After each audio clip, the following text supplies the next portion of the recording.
क्या हमें वैक्सीन लगवानी चाहिए? क्या वैक्सीन नुकसान करती है? क्या जो ये कोविड-19 है सिर्फ एक षड्यंत्र है, सरकारी षड्यंत्र है? क्या ये सिर्फ 5G टेस्टिंग की वजह से हो रहा है? हमें मास्क पहनना चाहिए या नहीं पहनना चाहिए? इस तरह के बहुत सारे सवाल पिछले दिनों सोशल मीडिया पे पूछे गए मुझसे बार-बार। पर्सनली कई क्लाइंट्स ने, कई दोस्तों ने मेरे से ये सवाल किया। आज के दिन हम इसी के बारे में बात करेंगे कि क्या सही है, क्या गलत है। तो मेरी इसके बारे में अब तक की जो समझ है उसके बारे में मैं डिस्कस करना चाहूँगा। सबसे ज़्यादा जो इस चीज़ के बारे में, वैक्सीन के बारे में जो क्वेश्चन उठाए जा रहे हैं कि ये नुकसान कर सकती है, इससे बच्चा पैदा करने में परेशानी आ सकती है, या इससे जान भी जा सकती है, या आपको गिनी पिग बनाया जा रहा है। ज़्यादातर इस विषय के बारे में सबसे ज़्यादा वीडियोज़ अगर देखी जाएँ तो वो डॉक्टर विश्वरूप रॉय चौधरी की तरफ से बनाई जा रही हैं या उनकी टीम की तरफ से बनाई जा रही हैं। तो कई व्यूअर्स, क्योंकि मैं डॉक्टर विश्वरूप रॉय से काफ़ी प्रभावित हूँ उनकी कुछ चीज़ों से, तो मैंने कई क्लाइंट्स को पिछले कई सालों में उनसे जोड़ा। लेकिन अब वो मेरे से पूछ रहे हैं कि आप तो इनको फेवर करते थे, लेकिन अब कोरोना के बारे में आपकी क्या राय है?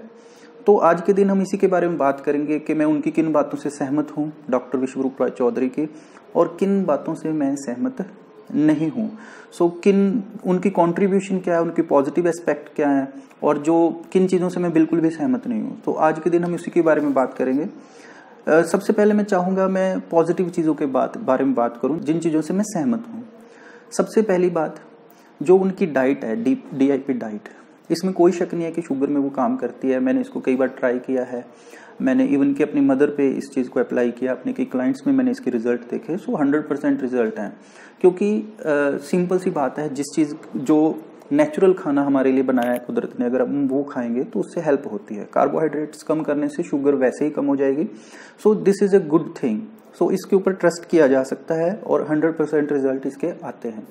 दूसरी बात, मैं उनकी इन बातों से भी सहमत हूँ कि अच्छी डाइट खानी चाहिए। फीवर में जो लिक्विड डाइट का प्रोटोकॉल वो दे रहे हैं, दिस इज़ गुड और एंड साइंटिफिक, इससे काम होता है।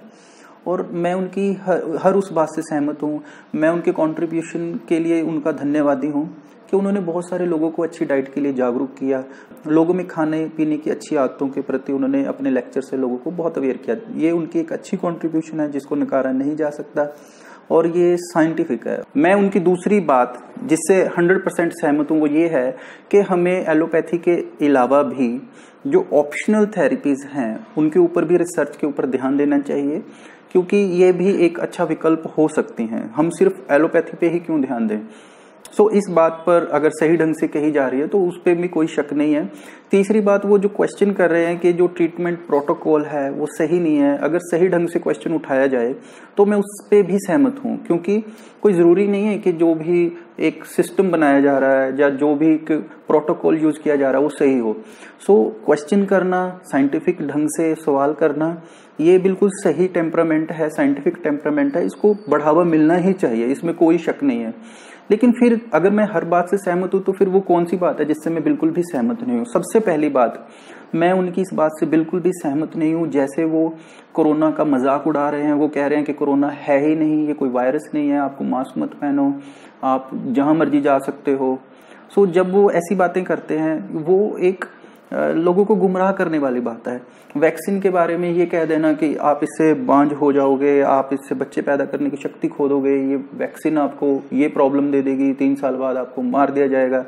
सर, जब ये ऐसी बातें की जाती हैं, दैट इज नॉट साइंटिफिक।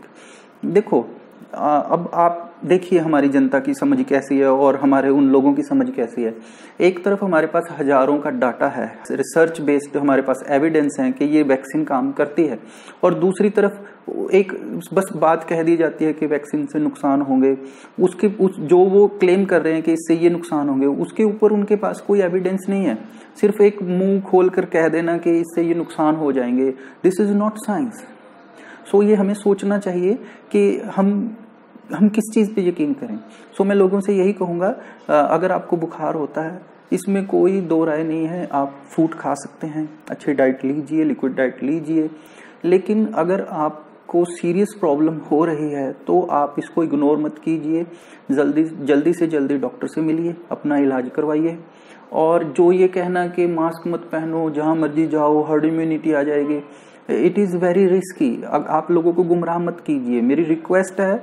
आप अच्छा काम कर रहे हैं तो साइंटिफिक टेम्परामेंट से ही करें।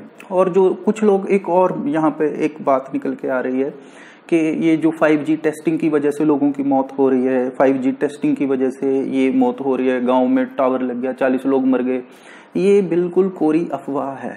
इन बातों पर यकीन मत कीजिए, क्योंकि आप खुद सोचिए, इस बात में कोई दो राय नहीं है कि रेडिएशन से नुकसान हो सकते हैं।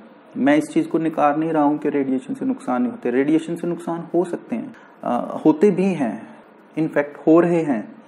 लेकिन ये कह देना कि ये जो कोरोना वायरस है ये वायरस ही नहीं है, ये तो सिर्फ 5G रेडिएशन की वजह से हो रहा है, ये एक बचकानी सोच है। आप सोच कर देखिए, रेडिएशन से क्या हो सकता है। रेडिएशन से कैंसर हो सकता है, एग्री, हो सकता है सिर में दर्द हो, आपको घबराहट हो, बेचैनी हो, कई तरह की दिक्कतें हो सकती हैं।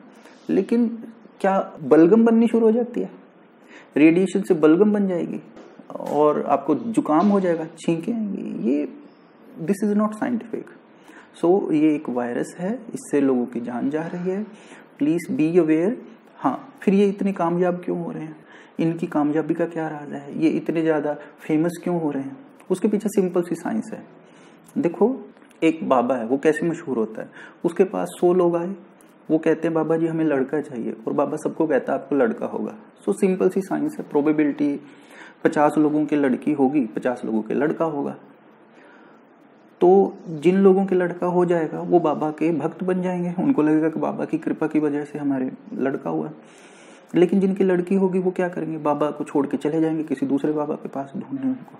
तो उसके बाद जो 50 लोगों के लड़का हो गया वो उसके भक्त बन जाएंगे। तो फिर अगले जो 100 लोग आएंगे उनमें से 50 लोग इसके भक्त बन जाएंगे। तो जो अगले 100 लोग आएंगे वो देखेंगे यहाँ पे इतनी भीड़ है और वो लोग भक्त हैं बाबा के, तो धीरे धीरे ये गिनती बढ़ती जाएगी। जो जिन लोगों की मन्नत पूरी नहीं होगी वो तो चले जाएंगे, जिनकी पूरी होती जाएगी वो भीड़ बढ़ती जाएगी। लेकिन बाबा के केस में तो 50% के चांसेस थे। लेकिन विश्वरूप रॉय जी के बारे में 97% वो सही है, क्योंकि 97% लोगों की मौत नहीं होती, वो ठीक हो जाएंगे। अगर 97%, 97% लोग ठीक हो रहे हैं तो 97% को तो वो सही ही लगेंगे ना, चाहे वो उनके प्रोटोकॉल को फॉलो करें या ना करें, वो उनकी डेथ नहीं होने वाली, वो बच जाएंगे। तो ऑब्वियसली वो 97% लोगों के देवता बन जाएंगे, उनको लगेगा कि ये सही कह रहे थे। लेकिन जो 3% लोग मर जाएंगे तो वो तो उनसे लड़ने नहीं आएंगे ना कि आपके चक्कर में हमारी जान चली गई। सो मेरी रिक्वेस्ट है, किसी भी तरह के अफवाह से बचें, अपना इलाज करवाएं, अपने परिवार का ध्यान दें। अगर छोटे मोटे माइल्ड सिम्टम्स हैं उनसे डरने की जरूरत नहीं है, अपने घर पे इलाज कर सकते हैं, आप इस डाइट को फॉलो कर सकते हैं, इसमें कोई हर्ज नहीं है। अगर नहीं भी करेंगे तो 95% लोग बिना किसी उसके ठीक हो ही जाने हैं। पर फिर भी अगर अच्छी डाइट लेते हैं उसमें कोई हर्ज नहीं है। आप आयुर्वेदा अपनाना चाहते हैं माइल्ड सिम्टम्स में, कोई इशू नहीं है। लेकिन जब भी ये सिम्टम्स बढ़ते हैं तो इसको इग्नोर मत कीजिए, अपना इलाज करवाइए और सही ट्रीटमेंट लीजिए। एक और इम्पॉर्टेंट बात जो मैं इसमें ऐड करनी चाहूँगा वो ये है कि मैंने एक बड़ा ही रिस्की पैटर्न देखा है अपने कई नोन में। तो वो क्या करते हैं, जैसे ही कोविड की रिपोर्ट पॉजिटिव आई, बिना किसी डॉक्टर की सलाह के वो रेमडेसिवियर या फिर स्टेरॉइड्स लेना शुरू कर देते हैं, बिना उसकी समझ के कि ये काम कैसे करते हैं। सो प्लीज़ कभी भी बिना डॉक्टर की सलाह के, डॉक्टर की परामर्श के बिना किसी भी तरह से ये दवाई मत लीजिए। यह आपका फ़ायदा कम और नुकसान कर सकते हैं, इसकी वजह से आपकी जान भी जा सकती है। सो प्लीज़ बिना डॉक्टर की सलाह के किसी भी तरह की कोई भी दवाई मत लीजिए, ये आपका नुकसान कर सकती है। वैक्सीन के बारे में एक बात मैं और जो ऐड करनी चाहूँगा वो ये है, वैक्सीन कोई एक नई साइंस नहीं है, एक नई खोज नहीं है। ऐसा कोई भी आदमी आप में से नहीं होगा जिसने कभी वैक्सीन ना लगवाई हो। आप देखिए अपने मम्मी पापा के कंधे पे ध्यान से देखिए, उनकी बाजू पे हर किसी के एक निशान मिलेगा। तो हमारे इवन के पिताजी, बुआ जी, चाचा जी, जिस मर्जी की बाजू पे आप देखिए उनके एक निशान मिलेगा। सो आपने अपने बच्चों को कई बार वैक्सीनेशन दी है, आप खुद वैक्सीनेटेड हो चुके हो। सो वैक्सीन कोई नई साइंस नहीं है, हम हमेशा से लगवाते आए हैं और बहुत सारी बीमारियों के ऊपर हमने काबू पाया है वैक्सीन की मदद से। सो वैक्सीन को लेकर नेगेटिव होने की ज़रूरत नहीं है, इसके बारे में डरने की कोई ज़रूरत नहीं है। वैक्सीन, हाँ ये बात सच है कि कुछ लोगों को नुकसान हो सकता है, वो हर चीज़ से होता है। आप कई लोगों को ऐसे भी मिलेंगे, हज़ारों में से 50 लोग ऐसे भी मिलेंगे जिनको आम खाने से एलर्जी हो जाती है। कुछ ऐसे भी लोग हैं जिनको गेहूं खाने से एलर्जी हो जाती है। हर तरह के लोग मिलेंगे जिनको किसी न किसी मसाले से एलर्जी होती है। इसका मतलब ये नहीं है कि मसाला ख़तरनाक है, उन लोगों के लिए वो सही नहीं है, लेकिन हम सब उनको यूज़ करते हैं। हम आम भी खाते हैं, बैंगन भी खाते हैं, लेकिन कुछ लोग इससे बीमार हो सकते हैं। इसका मतलब ये नहीं है कि आम खाने छोड़ दें या हम बैंगन खाना छोड़ दें। वैक्सीन भी बिल्कुल वैसी ही चीज़ है। हज़ारों लोगों के ऊपर इसके हम देख चुके हैं, कोई नुकसान नहीं होता है। प्लीज़ इस चीज़ पे ध्यान दीजिए। वैक्सीनेशन सेफ़ है, हमारे पास कोई और तरीका नहीं है इस बीमारी के ऊपर काबू पाने का। बेझिझक आप जाइए और वैक्सीनेशन लीजिए, देश का साथ दीजिए, अपने समाज का साथ दीजिए। और ऐसे लोग जो अफवाहें फैला रहे हैं, इनको प्लीज़ इनको अवॉइड कीजिए। इनकी शक्ति, जितना आप इनको देखते हैं, इनकी व्यूअरशिप बढ़ती है और इनके हौसले बढ़ते हैं। ऐसे लोगों से प्लीज़ प्लीज़ प्लीज़ इन लोगों से दूर रहिए। बिना जांचे परखे, बिना किसी चीज़ को पूरी तरह से समझे उसके बारे में कोई भी टीका टिप्पणी या किसी भी चीज़ को फॉरवर्ड मत कीजिए। इससे लोगों का नुकसान हो सकता है। Thank you very much.